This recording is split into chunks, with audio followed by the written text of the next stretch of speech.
Welcome back again to the Stedman's YouTube channel. Today we've got a Jaguar I-PACE into there with no interior heating. What we're going to go through is we're just going to go through the diagnosis steps as how we're going to confirm the customer's complaint, and then we're also going to start taking it apart, showing you lowering the battery, gaining access to the high voltage coolant heater, and replacing it. So follow us along as we do that, and let's get into it.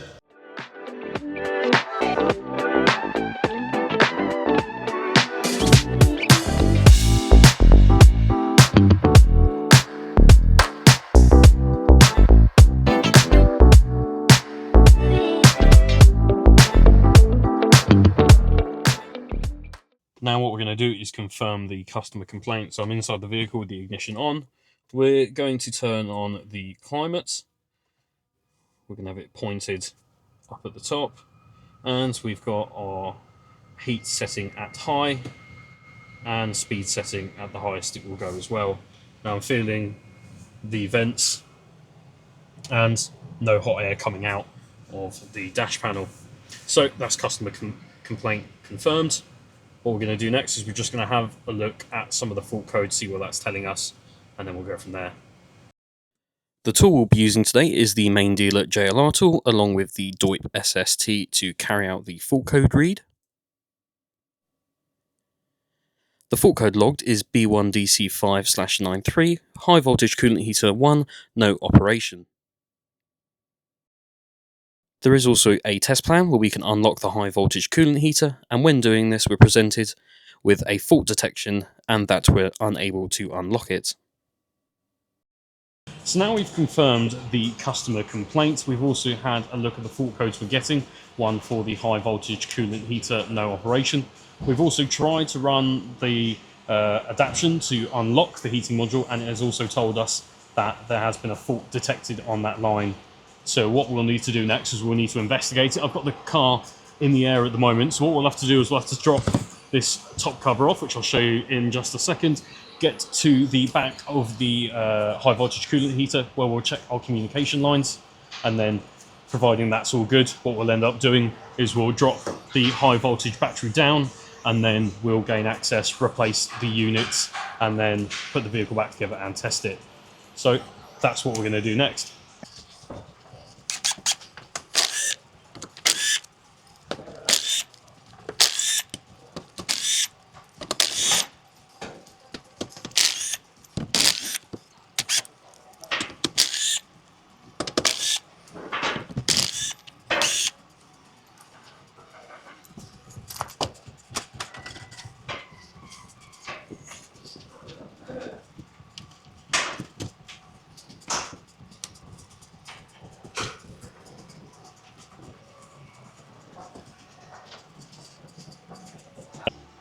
Now with the underside panel taken down and moved away, I've just got my torch up here. What we can see is the back of the high voltage coolant heater, if I just zoom in. So we've got one of our main harnesses going in, and then on the other side of this wire, this is going to hold some of our communication lines going to the high voltage coolant heater, which you can just see on there on the underside. And you can also see the two coolant hoses going to it, one going there, and on the other side this one snaking round. So what we're going to do next is we're just going to get the picoscope out, and we're going to check our communication lines up here. So at the moment I've got the picoscope hooked up to the laptop, and we are back probed at the high voltage interior heater connector, which you can just see up there. We're in pin 6, which is a grey and violet wire, and this will carry our LIN signal control for the command. So what I'll do is I'll just pull you over to the Pico screen, and you'll be able to see what LIN signal we have. Here I have a screen recording of the picoscope in action. Now this is of the LIN signal at the high voltage heater. What I'm looking for here is a nice clean square wave, checking my dominant and recessive states, checking the voltages there. As you can see, I've got a slight rise above ground, about half a volt, 1 volt. That's for my fault detection, but there's no noise on this, clearly uninterrupted. That is a good signal, so I'm happy with what we're receiving up at that high voltage coolant heater. So as you saw on the screen, we had good LIN signal down at the interior heater. Just off camera, we did check powers and ground, and they were also good. So that is confirmed the interior heater does require replacement. Next, what we're going to do is just lower the vehicle down, and we're going to power it down, and we're then going to make it safe to work on so that we can drop the high voltage battery and gain access to the high voltage heater. Now, before we start to disconnect the 12-volt battery, start shutting the vehicle down, before we actually get it on the ramp and we can't open the doors anymore, what we're going to do is we're going to remove both of the front seats so that we can gain access to the carpet, lift it up, and then there are some, I think they're Torx bits underneath which hold the top of the battery casing to the vehicle. So make sure you lift the seat all the way to the top, pull it all the way back, and then it's just 4 bolts, 2 on the front, 2 on the back, and get the seats out to gain access. So we'll do that now, and then we'll bring you back after that's done. Now, with the 2 bolts at the front and the 2 bolts at the back undone, the seat is now loose. Just wedged a rubber block at the front. So then what we can do is we can disconnect or unbolt the airbag pre-tensioner bolted to the side of the seat. Once that's done, you'll be able to flick it back, disconnect the connectors, and then the seat will come away. So we'll just do that now.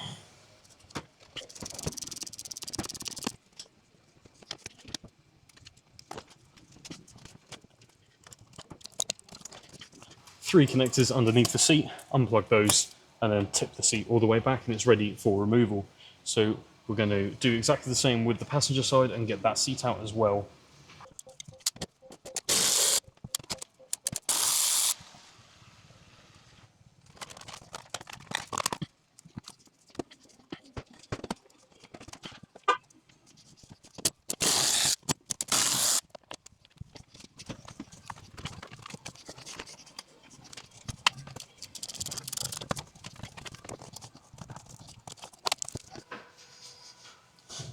And if you can see my finger, one connector here, second connector there, and the third connector around the back, which these plug into, meaning you can flip the seat up after it's all been unbolted.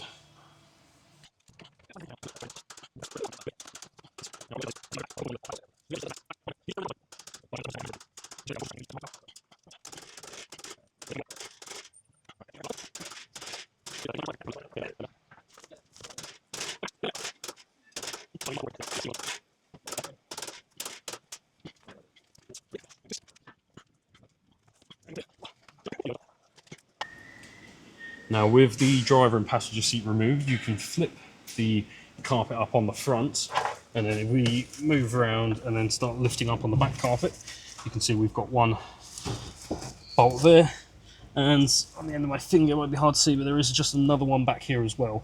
So we're going to have to unbolt these 2 on this side and the other 2 on the other side. So now with the seats out and we've unbolted the 4 bolts underneath the carpet which hold the top of the battery casing in, time to take the vehicle up, and then what we're going to do is we're going to cordon off this area, put in the relevant high voltage signs in the vehicle so that other people around are aware that the vehicle is currently live and that there's high voltage involved in this area. So we're going to do that, and you can watch me set it all up.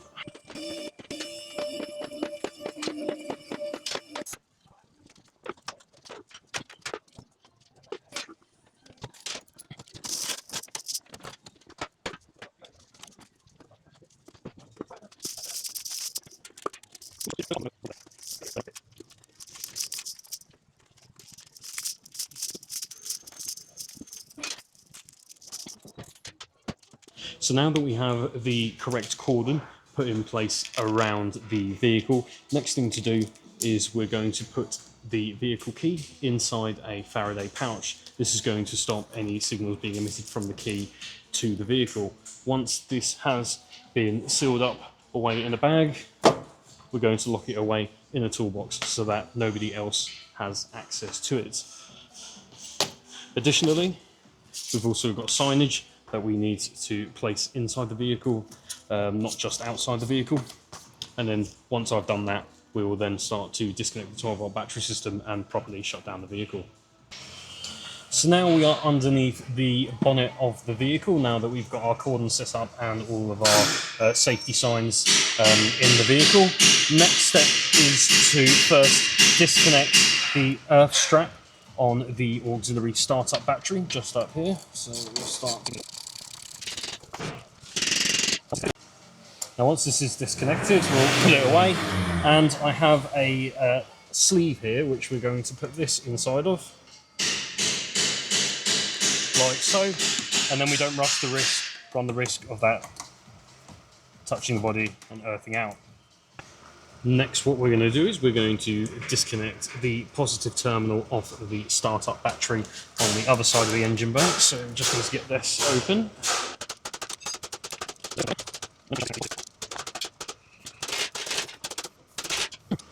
Now, right next to our positive terminal on the other side, on the earth side, what we're going to want to do is now disconnect our DC to DC converter ground cable. So it's 13mm on the top.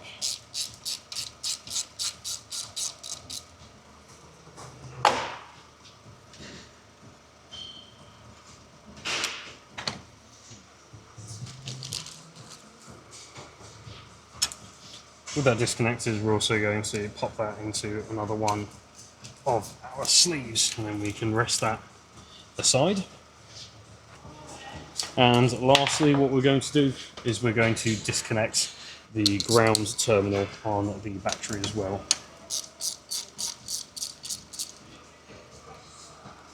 What I do recommend doing is just releasing the monitor cable, and then we'll pull this up and away, and then rest that to the side of the vehicle. Now we're nearly at the end. What we've got to do is to lift up the plastic cover for the 12-volt junction box. So we just get a screwdriver underneath and pull the tabs away. We've got one on the left hand side, another one in the middle, and one on the right. And what I'll do is I'll take this off so that you can see what's inside. Now the first one we're going to undo is this DC to DC cable running to the junction box.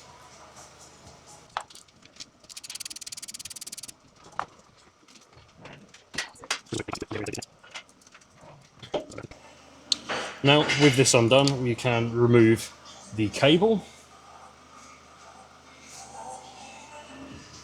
We are also going to place a sleeve over this one as well. So now that is protected.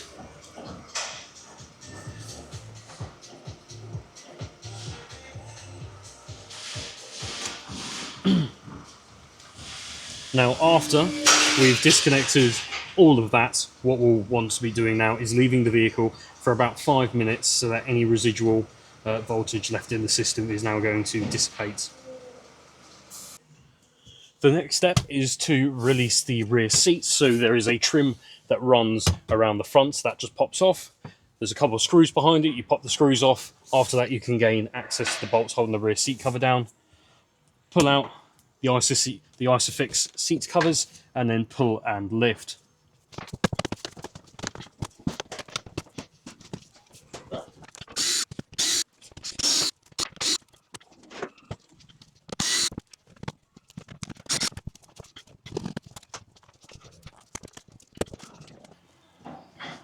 With those unscrewed and out of the way, I have just popped off this side. If you just grab the seat firmly and then lift, the seat will come away. At this point, you can shuffle the seat forward. Note there are a couple connectors underneath the seats, so you will have to disconnect those as well.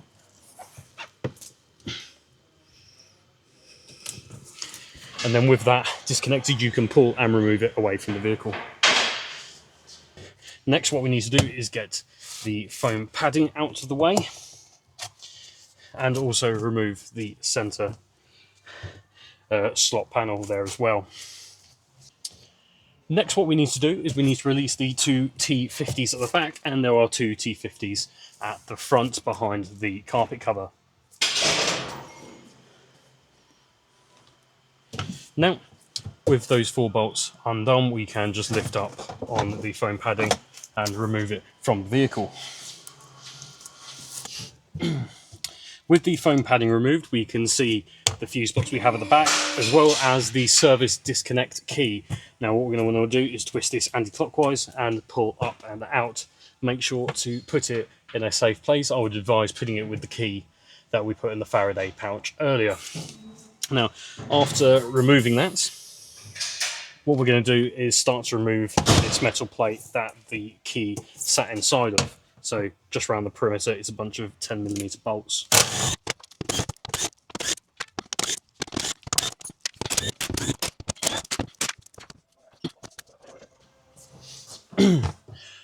We will also need to remove the fuse box, which is quite easy. You've just got 2 Torx 25s at the back here, and then the unit will come away.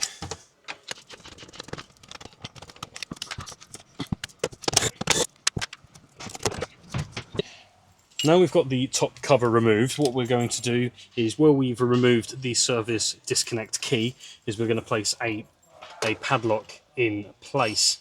This is going to prevent anybody from coming in and trying to disconnect it or connect it back up again and make it live. So now that can't twist, you can't get the key in there. Next, what we're going to do is, there is a plug right down here, is we're just going to disconnect this.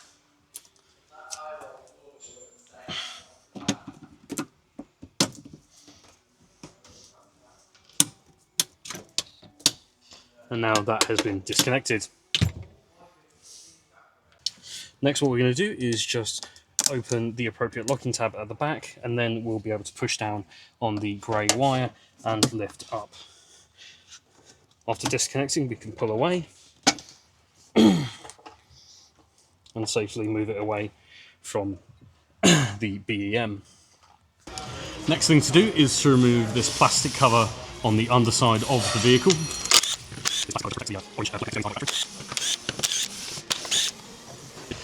With the protective cover removed, we've got 2 high voltage connectors at the back. Next, what we're going to do is disconnect both of them, so pull back the red tabs on each one, press up on the grey tab and pull away.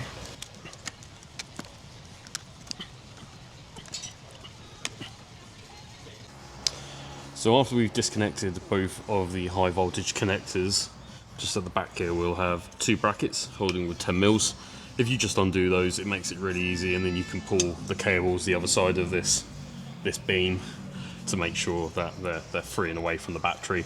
These have also been checked to ensure that there's no high voltage present either side of the battery or on the high voltage cables, so that's all isolated. The only thing we're going to do next is just disconnect these tabs holding to the side of the battery for the skirt on both sides, and then undo these panels at the rear and this rear under tray.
Now with the underside cover off, what we're going to do is, there's just one insert to remove here, another one on the other side, and then we have a breather pipe up here that needs to be disconnected.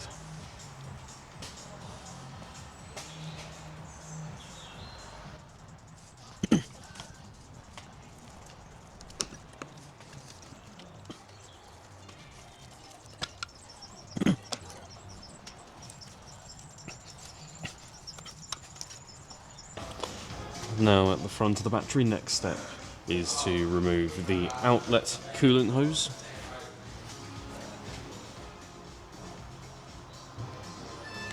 After that, we're going to remove the inlet coolant hose, and then we're also going to remove the strap on the battery casing.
Now that we've got the trims on the underside all disconnected, the back cover off, breather off at the front, our two coolant hoses and a strap disconnected on the battery, as well as the high voltage cables, we know that we've taken everything off up the top.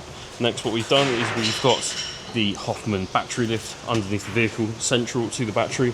Next, what it's going to do is lift up all the way until we make contact with the battery. At that point, we can then start to undo all the bolts holding in the battery on the underside of the vehicle, and then lower the battery down. Now it's time to raise the battery lift up to make contact with the vehicle.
Right.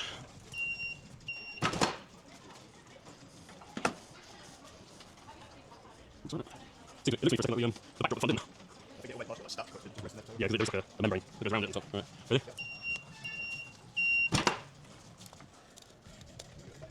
Yeah.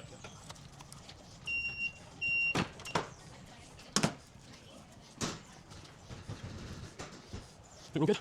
What? What's that? Out? Oh, yeah, yeah. We're all good.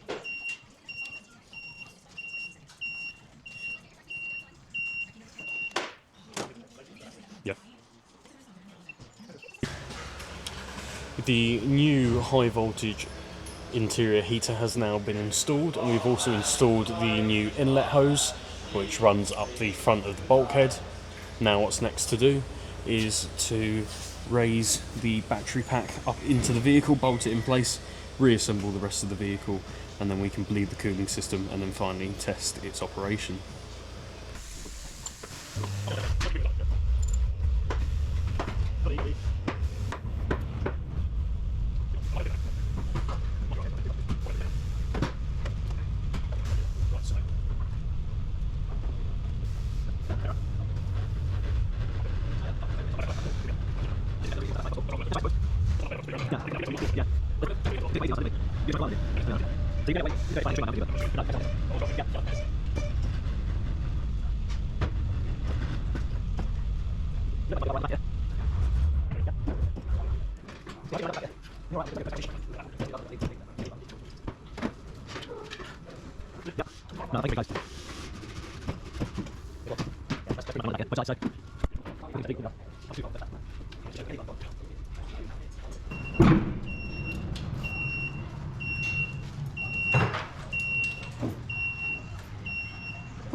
So now that we've got the battery installed back into the vehicle, it's just a case of reassembling the rest of it. So we're just going to do that in reverse order.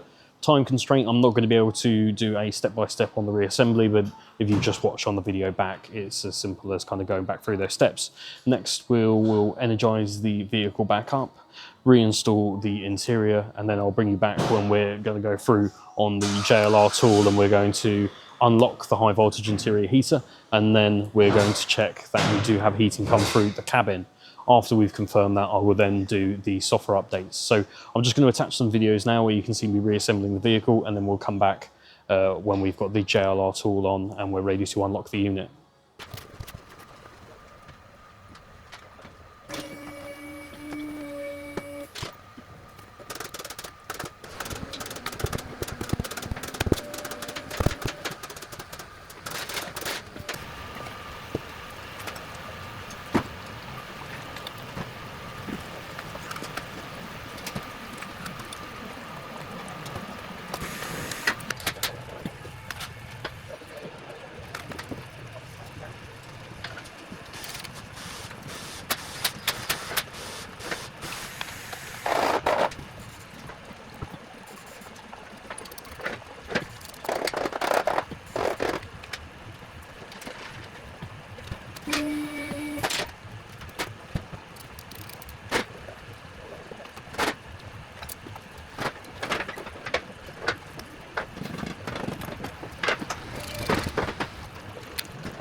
So back in the vehicle, I have got the JLR DOIP interface connected to Topics on the laptop. I have just run through and done a complete fault code clear, so I'm not worried about this interface module, but all the others faults have now cleared out of the vehicle. What we're going to be doing is going down into the HVAC control module, and then we are going to now unlock the high voltage coolant interior heater. After that, we'll then be able to turn on the climate control and test that we do have heat coming out of the dashboard. So I'm going to do that now, and then we'll bring you back afterwards. So after running the test plan to unlock the high voltage coolant heater through Topics, it has come back and said no faults detected, and this action is not required. So that's great. So we can just continue.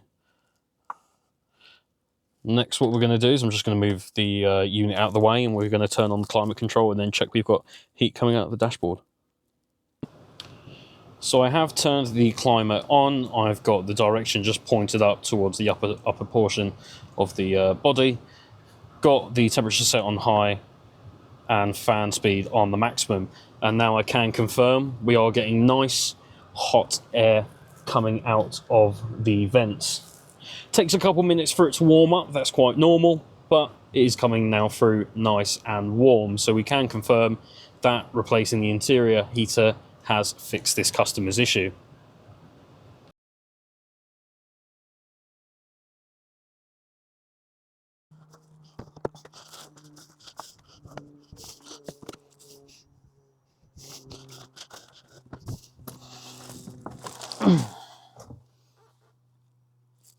As we can see on the screen, it does say that we are charging. And we can see a nice animation there saying we've got 8 hours 42 until we're fully charged. So what we're going to do is we're going to leave that to charge and give it back to the customer once it's done.